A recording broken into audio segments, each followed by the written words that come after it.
Finally guys आप लोग बता दूं आप लोग का मियां खलीफा भाई क्रश हो गए, बट भाई मेरा चैंपियन ट्रॉफी को ही क्रश है। अच्छा। फाइनली आप इसका न्यू अपडेट आ गया, क्योंकि आप लोग दिख रहा होगा इसमें भाई बिग चैंपियन भाई टॉपिक आईसीसी एंड अप्रोड भाई चैंपियन ट्रॉफी का hybrid Pakistan India Dubai. Yes guys, जिसको लेकर भाई काफी ऐसी चीज है जिसको लेकर भाई पाकिस्तान कभी बोलता है कभी झुकेगा नहीं साला।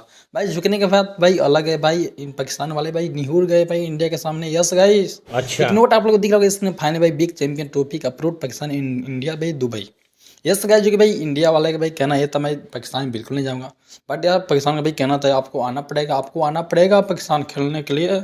बट भाई इंडिया कभी झुकेगा नहीं साला, जो कि आपको पता होगा पुष्पा कभी झुकेगा नहीं। बट गाइस आप लोग बता दूंगा पीसीसीआई बीसीसीआई जो कि मीटिंग रखा गया था, जो कि ऑनलाइन फाइनल इसका चैंपियन ट्रॉफी जो कि दुबई होने वाली है। यस गाइस, जो कि दुबई रखा गया है आई फाइनल, जो कि आप लोग को ये भी पता होगा भाई ऑस्ट्रेलिया भाई इंडिया भाई 3 टेस्ट मैच हो रही है फाइनल, जो कि ऑस्ट्रेलिया भाई खेल रही है। लेकिन नेक्स्ट वीडियो में बात करते हैं, सबके लिए वीडियो को लाइक और सब्सक्राइब कर देना।